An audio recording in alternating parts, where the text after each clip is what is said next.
Praise the lord. అందరూ బాగున్నారా? మరి ఈ సమయంలో మనము పరిశుద్ధ గ్రంథంలో నుంచి ఆదికాండం 12వ అధ్యాయం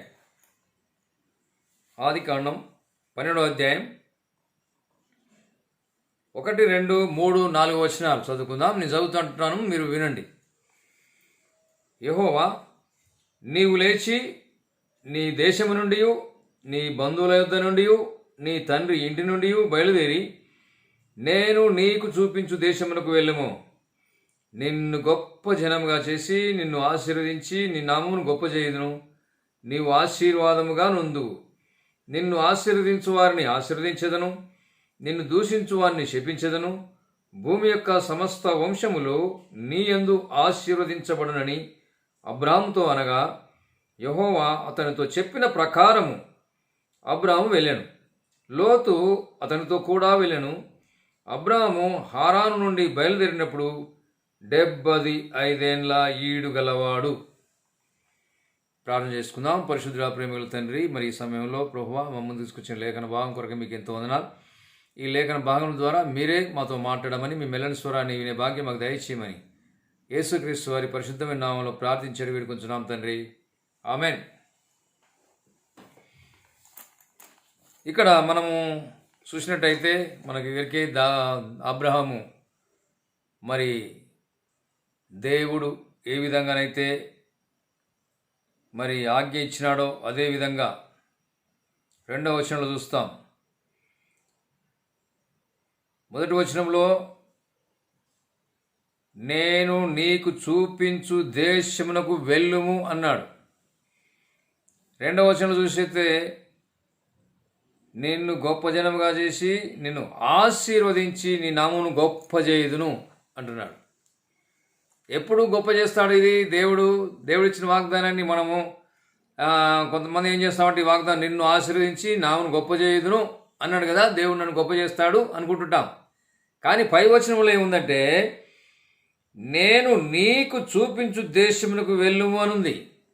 నీవు లేచి నీ దేశము నుండి, నీ బంధువుల వద్ద నుండి, నీ తండ్రి ఇంటి నుండి బయలుదేరి నేను నీకు చూపించు దేశముకు వెళ్ళుము అన్నాడు.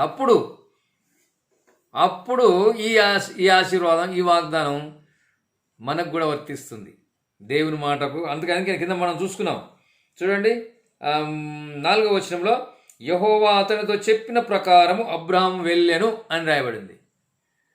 కాబట్టి మన మూల పితరుడైనటువంటి అబ్రహాము మొట్టమొదటిగా ఎక్కడున్నాడు? మనము అపోస్తల కార్యం 7వ అధ్యాయం 2వ వచనంలో చూస్తే, అపోస్తల కార్యం 7వ అధ్యాయము 2వ వచనం మనం చూసినట్టయితే, అందుకు స్టెఫెను చెప్పినదేమనగా, సహోదరులారా, తండ్రులారా, వినుడి. మన పితరుడైన అబ్రహాము హారానులో కాపురముండక మునుపు మెసపోతమియలో ఉన్నప్పుడు మహిమగల దేవుడు అతనికి ప్రత్యక్షమై అని రాయబడింది. ఎప్పుడు? హారానులో కాపురముండక మునుపు. హారాను అంటే పర్వత ప్రాంతం. దానికంటే ముందు కాపురముండక మునుపు మెసోపోతమియాలో ఉన్నప్పుడు అనుంది. మెసోపోతమియా అంటే 2 నదుల మధ్యన ఉన్న డెల్టా ప్రాంతం. దాని అర్థం 2 నదుల మధ్యన ఉన్న డెల్టా ప్రాంతం. అప్పుడు ఆడ ఉన్నప్పుడు మహిమగల దేవుడు అతనికి ప్రత్యక్షమై అని రాయబడింది. చూడండి, అప్పుడు చేసిండు దేవుడి వాగ్దానం. అప్పుడు అబ్రాహాం పరిస్థితి ఏ విధంగా ఉంది అంటే, అతను ఒక విగ్రహారాధికుడు అబ్రాహాం. చూడండి, ఆ విషయం మనం చూడాలంటే యెహోషువ గ్రంథము 24వ అధ్యాయంలో 24వ అధ్యాయము 2వ వచనంలో మనం ఆ మాటలు చూస్తాం. యెహోషువ గ్రంథం 24 2వ వచనంలో యెహోషువ జనులందరితో ఇట్లా అనెను, ఇశ్రాయేలు దేవుడైన యెహోవా చెప్పున్నదేమనగా, ఆది కాలము నుండి మీ పితరులు అనగా అబ్రహాముకును నాహోరుకును తండ్రి అయిన తెరహు కుటుంబీకులు నది యూఫ్రటీస్ అద్దరిని నివసించి ఇతర దేవతలను పూజించిరి. అంటే అర్థం, అబ్రహాము విగ్రహారాధికుడు, ఒక విగ్రహారాధికుడు. అంతే మాత్రమే కాదు, విగ్రహాలను తయారు చేసేటటువంటి వాడు కూడా, విగ్రహాలను తయారు చేసేటటువంటి వాడు. తర్వాత ప్రస్తుతము ఇరాక్ దేశంలో టైగ్రిస్ యూఫ్రటీస్ నదుల మధ్యన ఉన్నటువంటి కొన్ని వేల ఎకరాల బహు చక్కని సారవంతమైనటువంటి భూమిని అక్కడ ఉన్నటువంటి రాజులు అతనికి ఇనాముగా ఇచ్చినట. ఇనాముగా ఇరాకులో యూఫ్రటీస్ నదుల మధ్యన, టైగ్రిస్ యూఫ్రటీస్ నదుల మధ్యన ఉన్నటువంటి కొన్ని వేల ఎకరాలు మంచి బహు చక్కని సారవంతమైన భూమిని అక్కడ ఉన్నట్టు రాజులు ఇతనికి ఇనాముగా దానం చేశారు. ఇనాం అంటే దానం చేసింది. అప్పుడు ఏమైండు ఈ అబ్రహాము? ఆ దేశపు రాజులలో తాను కూడా ఒక రాజులాగా ఎంతో ఐశ్వర్యవంతుడు. చూడండి, కొన్ని వేల ఎకరాలు అంటే చూడండి, మనకు ఒక 10 ఎకరాలు ఉంటేనే పెద్ద మేము ఐశ్వర్యవంతులు అనుకుంటుంటాం. కానీ అప్పుడు అబ్రహాము విగ్రహారాధికుడు, విగ్రహాలను తయారు చేసేవాడు. అంత మాత్రమే కాకుండా ఇరాన్ దేశంలో అక్కడ ఉన్న రాజులు అతనుకు కొన్ని వేల ఎకరాలు ఆయనకు ఇనాముగా దానం చేశారు. కాబట్టి ఆయన ఐశ్వర్యవంతుడు. చూడండి, ఐశ్వర్యవంతుడైతే ఈ లోకంలో కొంతమంది ధనవంతులు ఏం చేస్తూ ఉంటారు? విగ్రహాలు దానం చేస్తూ ఉంటారు. విగ్రహాలు, ప్రతి గుళ్ళో విగ్రహాలు, వారి పేరు ప్రతిష్ట నిలబడాలని వారు పేరు మీద విగ్రహాలు పెట్టిస్తుంటారు. అప్పుడు అబ్రహాము చేసిన పని కూడా అదే. ఎన్నో విగ్రహాలు ఎన్నెన్నో గుళ్ళల్లో ప్రతిష్ఠించేవాడు కూడా అనమాట. అంతమాత్రమే కాకుండా మంచి పేరు కలిగినటువంటి వాడు. అట్టి పరిస్థితులలో దేవుడు తన మహిమ అంతటితో కూడా అబ్రహామునకు ప్రత్యక్షమైతే, చూడండి, అతనికి విగ్రహారాధికునికి, విగ్రహాలు తయారు చేసేవానికి, అన్ని ఆ దేశపులో ఉన్నట్టు గుళ్ళలన్నింటిలో విగ్రహాలు పెట్టేటువంటి వానికి ఐశ్వర్యవంతుడు అయినప్పటికీ మంచి పేరు కలిగిన అటువంటి వానికి దేవుడు మహిమగల దేవుడు. చూసిరా, దేవుడు తన మహిమ అంతటితో అబ్రహామునకు ప్రత్యక్షమైతే అతడు ఆ దేవుని మహిమను చూసినాడు. అది గుర్తుపట్టాలి, మనం అర్థం చేసుకోవాల్సింది. విగ్రహారాధికుడు అయినప్పటికీ, విగ్రహాలు చేసేవాడైనప్పటికీ, ఐశ్వర్యవంతుడైనప్పటికీ, ఆ రాజులలో ఒక రాజుగా ఉన్నప్పటికీ మహిమగల దేవుడు ప్రత్యక్షమైనప్పుడు ఆ దేవుని మహిమను చూసి, చూడండి, ఆ దేవుని మహిమను చూసి అనుకుంటున్నాడు, నేను ఇన్ని విగ్రహాలు చేసినానే, అన్ని గుళ్ళల్లో నేను విగ్రహాలు పెట్టినానే, ఇంతటి గొప్ప మహిమను నేను చూడలేదే. మరి ఆ పెట్టిన విగ్రహాలన్నీ నేను చేసినవే కదా, అందుకే వాటికి మహిమ లేదు. నేను చేసిన దానికి మహిమ ఎక్కడ ఉంటుంది అనుకొని, ఇంత గొప్ప మహిమ కలిగినటువంటి ఈయనే అసలైన సిసలైన నిజమైన గొప్ప దేవుడు అని తెలుసుకున్నాడు, చూసినాడు అటువంటి దేవుణ్ణి. ఎందుకంటే ఈ దేవుడు, ఇంత మహిమగల దేవుడు నాతో చక్కగా మాట్లాడుతున్నాడు. ఏం మాట్లాడాడు? నిన్ను ఆశీర్వదించి నీ నామమును గొప్ప చేయుదును అని మాట్లాడుతున్నాడు దేవుడు, మహిమగల దేవుడు. ఈయన నాతో మాట్లాడుతున్నాడు, ఈయన కదులుతున్నాడు కనుక ఈ దేవునికి జీవమున్నది అని తెలుసుకున్నాడు. కానీ ఆయన చేసినటువంటి దేవులలో ఏ దేవుడు కూడా ఏమీ ఎప్పుడు ఇలాగ మాట్లాడలేదు అని గ్రహించినాడు. అంత మాత్రమే కాకుండా నా భవిష్యత్తును కూడా నాతో చెప్తున్నాడు. చెప్తలే, ఆయన భవిష్యత్తును చెప్పట్లేడు. ఆయన చూడండి, ఆదికాండం 12వ అధ్యాయం మనం చూసిన కాడ భవిష్యత్తు కూడా చెప్తున్నాడు. నీవు గనక నీ దేశం నుంచి, నీ బంధువుల నుంచి, నీ తండ్రి నుంచి బయలుదేరి నేను చూపించే దేశానికి వెళ్తే నిన్ను గొప్ప జనంగా చేస్తాను, నువ్వు ఆశీర్వాదంగా ఉంటావు. అంత మాత్రమే కాకుండా నిన్ను ఆశీర్వదించే వారిని ఆశీర్వదిస్తాను, నిన్ను దూషించేవారిని శపిస్తాను, భూమి యొక్క సమస్త వంశములు నీ యందు ఆశీర్వదించబడును అని నా భవిష్యత్తు కూడా నాకు చెప్తున్నాడు, నాతో చెప్తున్నాడు అని తెలుసుకొని ఇక లాభం లేదు. నేను చేసిన దాంట్లో మహిమ లేదు, నేను చేసిన విగ్రహాలు మాట్లాడతలేవు, అవి వాటికి చలనం లేదు, అవి నా భవిష్యత్తు గురించి వాటికి తెలియదు అని చెప్పి ఆ విగ్రహాలన్నిటినీ వదిలిపెట్టేసి నేను ఆ నిజమైన దేవుణ్ణి గట్టిగా నమ్ముతాను అని ఒక తీర్మానం చేసుకున్నాడు. చూసిరా, నిజమైన దేవుణ్ణి, ఈ నిజమైన దేవుడు, ఈయన నాతో మాట్లాడిన దేవుడు, ఈయనకు జీవమున్నది, ఈయన నా భవిష్యత్తు గురించి చెప్తుంటున్నాడు. నేను ఈ దేవుణ్ణి నేను గట్టిగా నమ్ముకుంటాను. ఉత్తుతంగా కాదు, మన దాంట్లో చాలామంది ఉత్తుతగా నమ్ముకున్న వాళ్ళు చాలామంది ఉన్నారు. ఆరోగ్యాల కొరకు, ఆశీర్వాదాల కొరకు నమ్ముకున్న వాళ్ళు ఉన్నారు. కానీ అబ్రహాము నిజమైన దేవుడిని తెలుసుకున్నాడు, ఆయన మహిమను చూసినాడు. నా భవిష్యత్తును చెప్పగలిగిన దేవుడు, జీవం గల దేవుడు, సజీవుడు, ఆయన నా భవిష్యత్తును చెప్తున్నాడు తెలుసుకొని నేను ఆయననే గట్టిగా నమ్ముకుంటానని ఒక తీర్మానం చేసుకున్నాడు. అది విషయం, తీర్మానం. మరి అప్పటికి ఇంకా అబ్రహాముకు పిల్లలు లేరు. కాబట్టి మరి ఇటువంటి దేవునికి, ఇంత మంచి దేవునికి, ఇంత మహిమగల దేవునికి, నాతో మాట్లాడే దేవునికి నేను ఎంత త్యాగము, ఎంత సేవ చేసినా ఫలితం తప్పకుండా ఉందని గట్టిగా నమ్మినటువంటి వాడు అబ్రహాం. కాబట్టి అందుకనే దేవుని ప్రతి మాట నిండు హృదయంతో నమ్మాడు దేవుడు. అది అబ్రహాం దేవుని మాటని నిండు హృదయంతో. అలాంటి స్వభావము దేవునికి కూడా నచ్చింది. నిజంగా మనం కూడా నిండు హృదయంతో దేవుణ్ణి నమ్మితే మనం కూడా దేవునికి నచ్చుతాం. అది కాబట్టి దేవుని ప్రతి మాటను నిండు హృదయంతో నమ్మినటువంటి కారణం చేత దేవునికి కూడా నచ్చింది. కాబట్టి దీన్ని ఇంగ్లీష్లో ఫెయిత్ అంటారు, నమ్మకము. ఫెయిత్ అంటే 5 అక్షరాలు, FAITH, ఫెయిత్.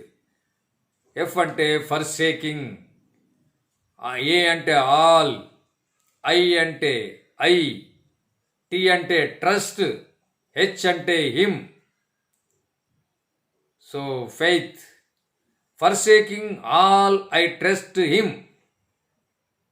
ఫెయిత్ అంటే అర్థం నమ్మకం అంటే. విశ్వాసం అనగా సమస్తమును విడిచిపెట్టి నేను ఆయన్నే నమ్మాను అని అర్థం.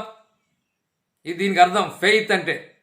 ఫర్సేకింగ్ ఆల్ ఐ ట్రస్ట్ హిమ్ అంటే సమస్తమును విడిచిపెట్టి నేను ఆయన్నే నమ్మాను అని అర్థం. ఇది అబ్రహాం యొక్క విశ్వాసం. ఇంత గొప్ప విశ్వాసం ఉంది కనుకనే దేవుడు పెట్టిన పరీక్షలో అబ్రహాం విజయం సాధించాడు.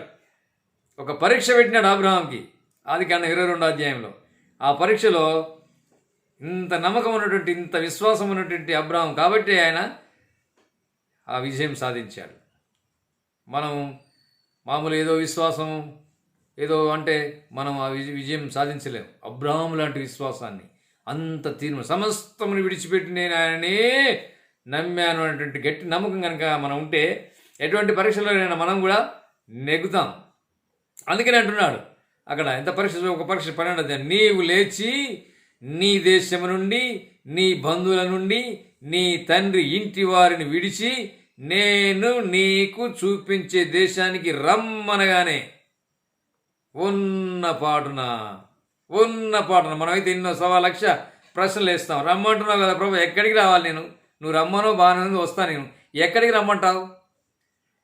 కానీ అక్కడ ఎక్కడ కానీ లేదు, నేను నీకు చూపించే దేశానికి అన్నాడు అక్కడ. అనగానే వెంటనే ఉన్న పాటున బహు విస్తారమైనటువంటి భూమిని చూసిరా, వాళ్ళు ఎంతో కొన్ని వేల ఎకరాలు ఇనాముగా ఇచ్చినట్టు ఆ భూమిని, గొప్ప బంధువర్గాన్ని, తన తండ్రి ఇంటి వారిని వదిలేసి హారాను వచ్చాడు. హారాన్ అంటే పర్వత ప్రాంతము, అక్కడికి వచ్చాడు. దేవుడు వెళ్ళమన్నాడు కనుక. కాబట్టి అందుకనే హెబ్రీ పత్రిక 11వ అధ్యాయంలో మంచి మాట చూస్తాం. హెబ్రీ పత్రిక 11వ అధ్యాయం 8వ వచనంలో అబ్రహాము పిలువబడినప్పుడు విశ్వాసమును బట్టి ఆ పిలుపునకు లోబడి తాను స్వాస్థ్యముగా పొందనయున్న ప్రదేశమునకు బయలువెళ్ళెను. మరియు ఎక్కడికి వెళ్ళవలనో అది ఎరుగక బయలువెళ్ళను. ఎక్కడికి చూసినా, ఎక్కడికి వెళ్ళవలనో అది ఎరగక బయలువెళ్ళను. మనం బయటకు వెళ్తాం పలానా దగ్గరికి అని ఒక నిర్ణయం తీసుకోవాలి. నిర్ణయం తీసుకొని అక్కడికి వెళ్తామని మనం గమ్యస్థానానికి వెళ్తుంటాం. కానీ దేవుడు పిలిచినప్పుడు ఎరుగకయే ఎక్కడికి వెళ్ళవలనో అది ఎరగక బయలువెళ్ళను. అది విశ్వాసం అంటే. కాబట్టి ఆయన ఎక్కడికి వెళ్ళాడు? లేచి హారాను వెళ్ళాడు, పర్వత ప్రాంతం. ఒకవేళ అప్పుడు ఎవరైనా అబ్రహామును ఒక ప్రశ్న వేస్తారనుకోండి, ఇదేంటి అబ్రహాం గారు, మరి మంచి అక్కడ శ్రేష్టమైనటువంటి ఎలాంటి భూమి అక్కడ వాళ్ళు ఇచ్చినారు, బహు చక్కని సారవంతమైన భూమిని అది వదిలిపెట్టి, శ్రేష్టమైన భూమిని వదిలిపెట్టి ఈ పర్వత ప్రాంతానికి వచ్చావు, ఏం సంగతి అని అడిగితే అబ్రహాం ఏమంటుండొచ్చు? దేవుడు రమ్మన్నాడు, నేను వచ్చాను అని చెప్పేవాడు. ప్రశ్న వాళ్ళు ఎవరైనా ఆయన ప్రశ్న వేస్తే దేవుడు రమ్మన్నాడు కనుక నేను వచ్చానని చెప్పేవాడు. కాబట్టి మనం నేర్చుకోవాల్సిన సత్యం ఏంటంటే ఇక్కడ మనం కూడా విధేయత, మనం కూడా విశ్వాసం. అది విశ్వాసం అంటే ఏదో నేను నమ్ముకున్నాను, నేను ప్రభుని నమ్ముకున్నాను, యేసుని నమ్ముకున్నాను అంటే అది కాదు. దేవుడు పిలిచితే పిలుపుకు లోబడి ఎక్కడికైనా అడగక వెంటనే లోబడి విధేయత చూపించి వెంటనే, అది విశ్వాసం అంటే. కాబట్టి విధేయత, ఈ విశ్వాసం మనం కలిగి ఉండాలి. అందుకనే విశ్వాసము, అందుకనే అబ్రహాము విశ్వాసులకు తండ్రి అని బిరుదు, అబ్రహాముకు బిరుదు వచ్చింది, విశ్వాసులకు తండ్రి అని. చూడండి రోమపత్రికలో 4వ అధ్యాయం 17వ వచనంలో మనం చూస్తాం. రోమపత్రిక 4:17లో 4:17లో తాను విశ్వసించిన దేవుని ఎదుట, అనగా మృతులను సజీవులనుగా చేయువాడును లేని వాటిని ఉన్నట్టుగానే పిలుచువాడునైన దేవుని ఎదుట అతడు మనందరికీ తండ్రి అయి ఉన్నాడు. ఇందును గూర్చి నిన్ను అనేక జనములకు తండ్రినిగా నియమించి తిని అని రాయబడింది. విశ్వాసులకు తండ్రి ఇప్పుడు అబ్రహాం బిరుదు. కాబట్టి దేవునికి లోబడి విధేయత చూపించి విశ్వసించి పిలుపుకు లోబడి వెంటనే వచ్చిన కారణం చేత దేవుని ద్వారా బిరుదు పొందినాడు. అది కాబట్టి నేటి దినాల్లో మరి విశ్వాసం ఉంచుతున్నటువంటి మనం కూడా అబ్రహాం ఎలాంటి విధేయత చూపించినాడో, ఏ విధంగా మాటకు లోబడ్డాడో, రమ్మనగానే వెళ్ళినాడో ఆ విధంగా మనం ఉంటే ఈ వాగ్దానం మనకు కూడా వర్తిస్తుంది. ఆనాడు అబ్రహాంకి కాదు కానీ నిన్ను ఆశీర్వదించి నీ నామను గొప్ప చేయుదును అనే వాగ్దానము మనకు కూడా వర్తిస్తుంటుంది. కాబట్టి ఆ వాగ్దానం, ఈ నేటి వాగ్దానము, ఆ వాగ్దానం ప్రకారంగా మొదటగా అబ్రహాం ఏంది, మొట్టమొదటిగా అబ్రహాము వాగ్దాన ప్రకారంగా పాపశాప విమోచనం పొంది దేవుణ్ణి నమ్మి నీతిమంతుడయ్యాడు. అందుకనే చూడండి ఆదికాండంలోనే 15వ అధ్యాయం 6వ వచనంలో చూస్తే అతడు యెహోవాను నమ్మెను, ఆయన అది అతనికి నీతిగా ఎంచెను. కాబట్టి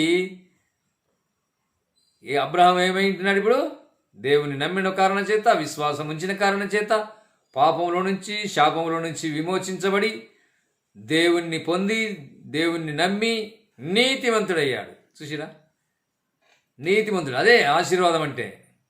చాలామంది ఆశీర్వాదం అంటే ఈ లోక సంబంధమైన ఆశీర్వాదాలు అనుకుంటారు. కానీ అపోస్తల కార్యం 3వ అధ్యాయంలో 26వ వచనం సరే ఎక్కువసార్లు మనం చూస్తాం ఈ మాటని. దేవుడు తన సేవకుని పుట్టించి మీలో ప్రతి వారిని వాని దుష్టత్వం నుండి మళ్లించడం వలన మిమ్మల్ని ఆశీర్వదించుననుంది. దుష్టత్వం నుంచి మళ్లించబడమే ఆశీర్వాదం. కాబట్టి ఈ ఆశీర్వాదం, ఈ గొప్ప మనం ఇప్పుడు మనకి ఈ దినం వాగ్దానం, నిన్ను ఆశీర్వదించి నామను గొప్ప చేయుదునంటే అబ్రహాము వలె మనం కూడా నమ్మకం ఉంచితే శాపంలో నుంచి విమోచించబడి, పాపం నుంచి విమోచించబడి నీతిమంతులంగా తీర్చబడతాం. అది కేవలం నమ్మడం వలన, అబ్రహాం వలె. కాబట్టి అది ఆశీర్వాదం అంటే. ఇక రెండవదిగా చూసుకున్నట్టయితే అబ్రహామునికి ఇచ్చినటువంటి వాగ్దాన ప్రకారము దేవుడు అతని పేరు అన్ని తరాల్లో ప్రపంచవ్యాప్తంగా ఎంతో గొప్ప ప్రఖ్యాతిగాంచినటువంటి పేరు. ఆయన పేరు. ఎందుకంటే మరి ఆయన వాగ్దానం ఎప్పుడు తప్పిపోదు. దేవుని వాగ్దానము ఎప్పుడు కూడా తప్పిపోడు. దేవుడు అతనికి ఇచ్చినటువంటి వాగ్దానము మరి ఎలాంటి వాగ్దానం అంటే అమోఘమైనటువంటిది. తర్వాత అతనికి ఇచ్చిన బిరుదులు కూడా అమోఘమైనటువంటి బిరుదులు. అబ్రహాం గారికి దేవుడు ఇచ్చినటువంటి బిరుదులు కూడా అమోఘమైనటువంటివి. ఎందుకంటే మొట్టమొదటిగా మనం చూసినట్టయితే ఆయనకి బిరుదులు పాప క్షమాపణ, విమోచనం పొంది నీతిమంతుడు అవడం మాత్రమే కాదు కానీ, ఆశీర్వదించబడడం మాత్రమే కాదు కానీ గొప్ప బిరుదులు కూడా అబ్రహాము పొందినాడు. చూడండి, ఆదికాండం 17వ అధ్యాయము 5వ వచనంలో చూస్తే అతడు పేరు మార్చుకున్నాడు. పేరు మార్చబడింది. 17వ అధ్యాయం 5వ వచనం. మరియు ఇక మీదట నీ పేరు అబ్రాహాము అనబడదు, నిన్ను అనేక జనములకు తండ్రినిగా నియమించింది కనుక నీ పేరు అబ్రహాము అనబడును. అబ్రహాం, ఇది బిరుదు. మొట్టమొదటి ఆయన పేరు అబ్రాహాం, ఇప్పుడు అబ్రహాము అంటే అనేక జనములకు తండ్రి అని అర్థం. రెండవదిగా చూసినట్టయితే విశ్వాసులకు తండ్రి. మనం చూసుకున్నాం కదా రోమపత్రిక 4:17లో ఆయన విశ్వాసులకు తండ్రి. ఎవరైతే యేసు క్రీస్తునందు విశ్వాసం ఉంచుతారో అందరికీ విశ్వాసులకు తండ్రి బిరుదు. మామూలు బిరుదు కాదు. అన్ని తరాల్లో ఇది ప్రపంచవ్యాప్తంగా ఒక ప్రాంతానికి చెందినటువంటి వారు కాదు, ఒక దేశానికి కాదు, ఒక వర్గానికి మాత్రమే కాదు, కానీ ఎవరైతే యేసు క్రీస్తునందు విశ్వాసం ఉంచుతారో వారందరికీ తండ్రి అబ్రహాము. చూడండి, అటువంటి బిరుదును కలిగినాడు. మూడవదిగా చూసినట్టయితే యెషయా గ్రంథం 41వ అధ్యాయం 3వదిగా ఆయన బిరుదు. మూడవదిగా యెషయా గ్రంథం 41వ అధ్యాయం 8వ వచనంలో 41:8లో మంచి మాటను చూసుకుంటాం. దేవునికి స్నేహితుడు అని ఉంది. దేవునికి స్నేహితుడు 41వ అధ్యాయం 8వ వచనంలో, నా సేవకుడు ఇశ్రాయేలు నేను ఏర్పరచుకున్న యాకోబు నా స్నేహితుడైన అబ్రహాము సంతానం. నా స్నేహితుడు అబ్రహాము దేవునికి స్నేహితుడు. చూసారా, కేవలం నమ్మిన కారణం చేత విగ్రహాలను విడిచిపెట్టి, మహిమ లేని వాటిని విడిచిపెట్టి, మహిమ గల దేవుణ్ణి చూచి, ఆయన మహిమను చూచి ఒక తీర్మానం చేసుకొని ఆయన నమ్మి విశ్వసించి మాట విని విధేయత చూపిస్తే పాప క్షమాపణ, విమోచన, నీతిమంతుడయ్యాడు. అంత మాత్రమే కాకుండా అబ్రహాము అని మార్చబడ్డాడు, విశ్వాసులకు తండ్రి అయ్యాడు, దేవునికి స్నేహితుడు అయ్యాడు. దేవునికి. తర్వాత చూసినట్టయితే నాలుగవదిగా నెహెమ్యా గ్రంథంలో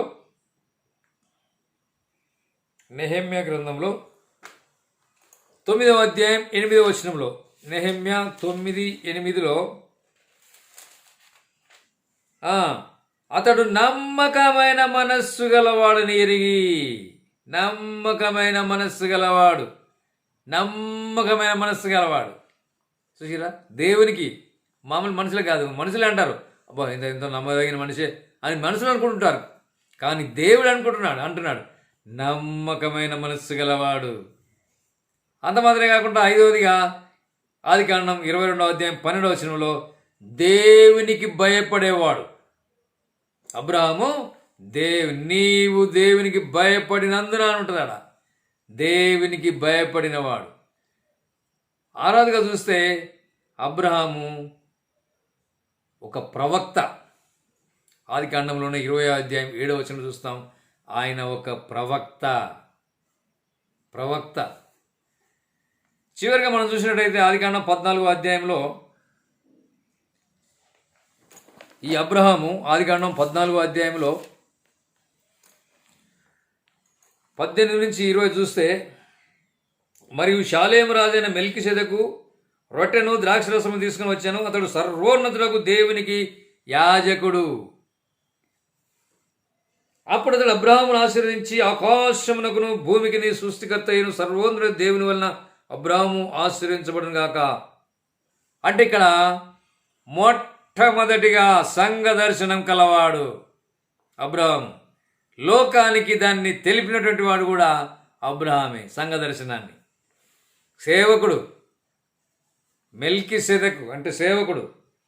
కాబట్టి ఇక్కడ లోకానికి తెలియజేసిన వాడు. ఏం తెలియజేసినాడు లోకానికి? సంఘ దర్శనం, ఆరాధన, సహవాసము, ప్రభు బల్ల, కానుకలు, ఇవన్నీ కూడా మొట్టమొదటిగా సంఘ దర్శనం కలిగినటువంటి వాడు అబ్రహాం. కాబట్టి ఆయన ఆరాధన సర్వోన్నతులకు దేవుణ్ణి స్తుతింపబడునుగాక అని ఉంది అక్కడ. చూడండి 19వ వచనంలో, అప్పుడు అతడు అబ్రాహామును ఆశీర్వదించి ఆకాశమునకును భూమికి సృష్టికర్త అయిన సర్వోన్నతుడైన దేవుని వలన అబ్రాహాము ఆశీర్వదింపబడునుగాక, స్తుతింపబడునుగాక.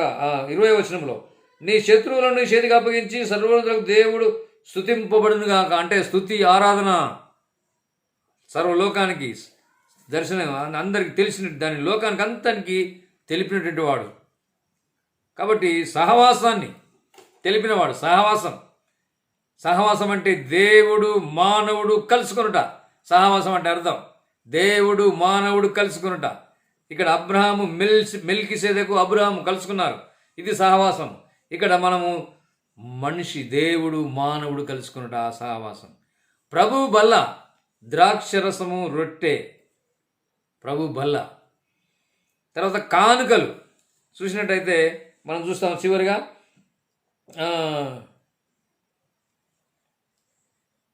21వ వచనంలో,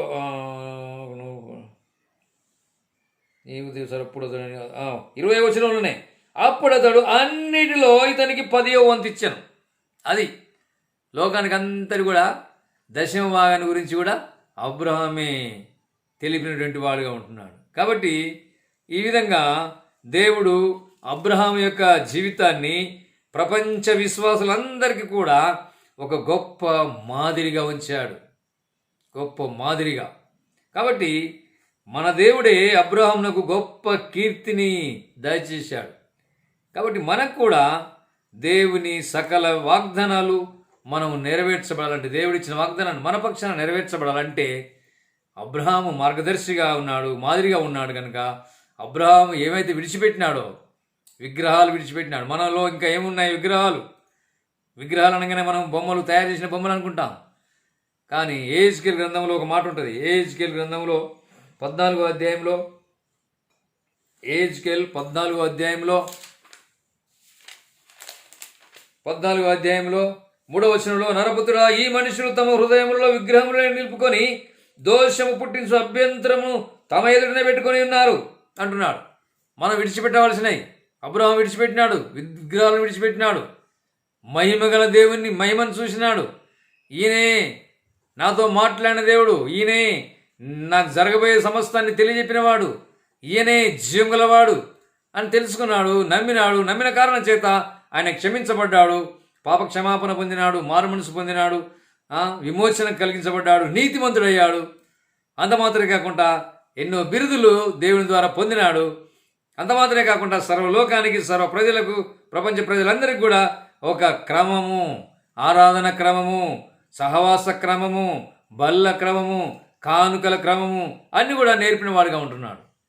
కాబట్టి నిజంగా మనం కూడా ఏదైతే ఇంకా విగ్రహాలు అనేటువంటి మన మనసులో ఉంటే, ఇంకా దేవునికి వ్యతిరేకమైన మనలో ఉంటే, మహిమగల దేవుడు అని మనం గుర్తుపడితే ఆయన విడిచిపెట్టినాడు. మహిమగల దేవుని మహిమను చూసినప్పుడు విడిచిపెట్టినాడు.